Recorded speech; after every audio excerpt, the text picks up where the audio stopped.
My name is Kaden here in Rochester, Minnesota in the United States. Today I just want to, share a testimony to all the people in the world for what's going on here in the spirit, and what's happening here is this place that we're at right now. It's called the Hill in Rochester, and this is a place for a lot of the people to go just to see nature. But to me, it was a place of sanctuary. It was a place to get away or try to seek the Spirit. But I wasn't fully knowing of the Spirit. I didn't have that relationship with Him until a recent moment in my life.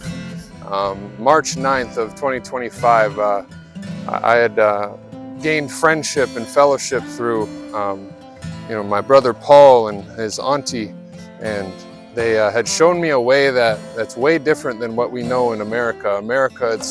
Everybody's very captivated or in bondage through the world, and the world is taking control over here, but the Spirit is trying to fight that, and that's what was going on in my heart. That's why this place has such sanctuary to me. And one day I went to fellowship with my brother Paul.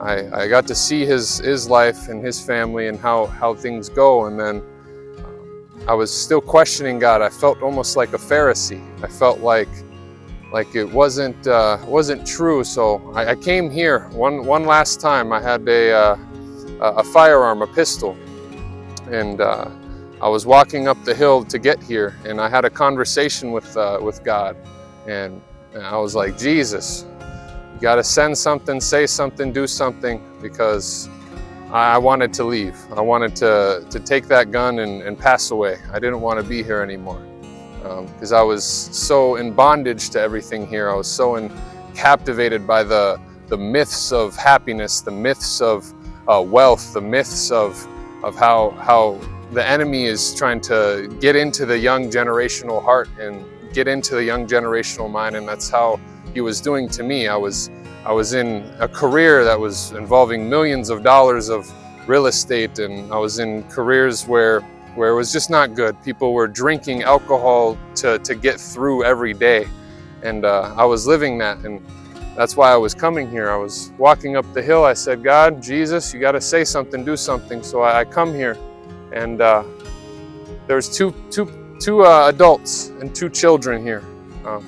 I was waiting for them to leave. I didn't want them to see what I was about to do. So after they left and went over the pasture, I turned around, I took my firearm, and right when I click it off safety for it to shoot, my mother gives me a call.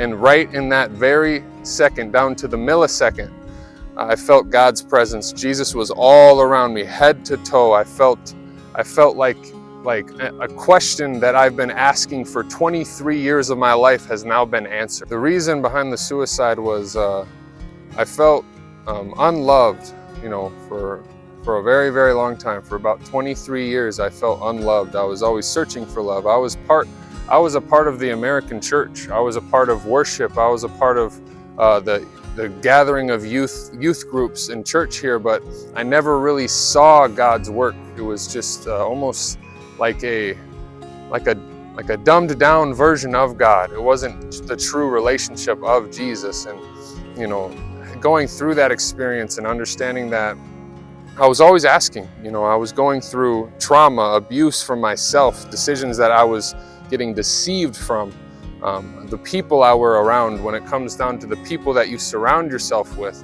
if they aren't godly people, then you aren't going to be godly. So that's the world I was living in. I was living in drugs and compromise of alcohol. I was living in deceitful lusts, and just America has a way of getting to a man's heart. And I'm noticing that God's so powerful and so unifying that day walking up here, having that conversation. I recall it felt like I was an unbeliever until that very moment. Like I didn't truly have the relationship until that very moment. On literally the last second of my life, I felt right away, and I felt like it was unimaginable, something my flesh can't even put into words. But my mother called me right down to the second, and then I picked up the call and I was like, I instantly felt from head to toe just shivers and just like started shaking. I was like right there, I started bawling, crying, tears flooding out of my face. And I was like, hold on, Mom, hold on. And I put the phone down because I was like going through a physical thing. It was weird.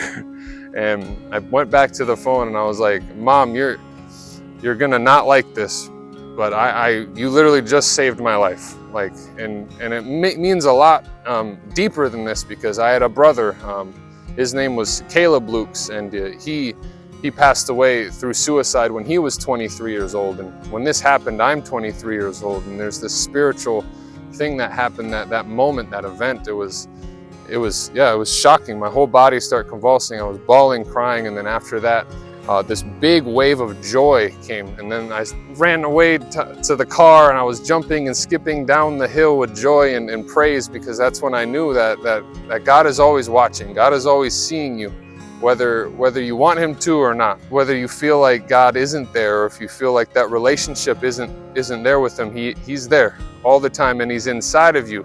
He's inside of you. So for my brother Paul to even bring praying in tongues up, it was something that when I was a child, I saw people doing. I was hearing them doing in my house, but the enemy was having me. I was very rebellious. I didn't want to be a part of it, but now that I see that praying in tongues, it's like a heavenly language. I started doing it from just having a brother tell me to, and I didn't believe at that moment. I was like, okay, I'm gonna speak a bunch of gibberish, and whatever comes out, comes out, and that's what I did. I went home.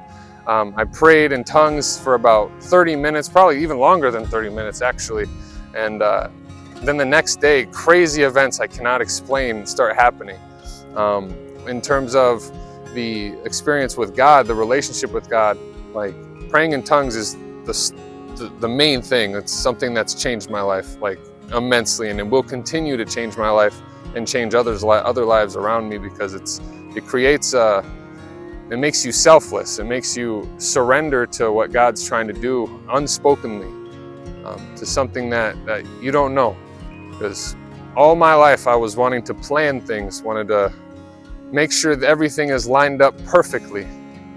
And now I know that's not how God meant it to be. God drives you where you go and how to do it, where to do it, why you're doing it. God is the purpose of everything. There's no piece of material that will be, like God. God created all this. This isn't a God.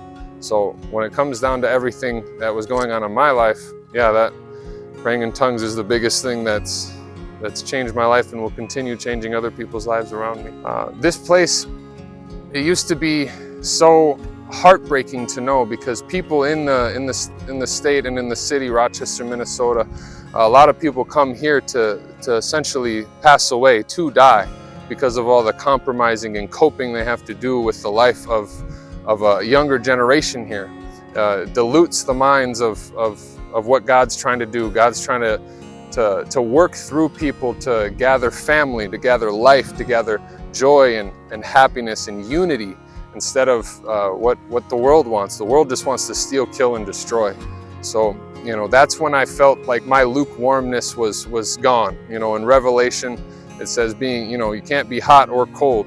You'll be spit out of God's mouth real fast, and that's what I was noticing for the 23 years of my life so far. And ever since March 9th and meeting the family, I've never felt more love in my entire life than this moment. And now I'm spreading it to others. Now I'm trying to be a part of God's mission to show that there's more than life than the physical, material things that your eyes behold, or that your ears see, or that you can even speak. It's something that, it's a realm that you can't see, and like it's windy here. You can't see the wind, but you can feel it. So again, that's just where I'm coming from in terms of this testimony, and testimony is always going to be going every day. So I just pray over anybody that is seeing this video, anybody that is listening to the words out of my mouth, that Jesus fills their hearts with love and passion and unconditional love, whatever season they're going through, whatever season you're having in your heart, whatever God is trying to show you, just know that it's for a reason. It's not just random. It's not just for an uncertain purpose. It's for God's will. It's trying to show you that. So the message I would like to give to anybody watching or listening is, first and foremost, pray in tongues. Try it. Even if you're curious or you think it's gibberish, you think it doesn't mean anything, you can't know until you find out, and you got to do it. That would be the big thing. And the second thing would be, having a relationship with God, finding a secret place to be with God every day, not just one day out of the week, not just 2 days out of the week. Every single day you should be conversating with God. You should be having an antenna, because you literally have the ability to right now, as you breathe, as you are seeing this video, you are able to speak and talk and communicate to God, and He is listening. Time is running out. You need to do this because soon it'll be too late, and then you're apart from God, and that's not what any of your brothers or sisters want, not what your family wants, not what anybody wants.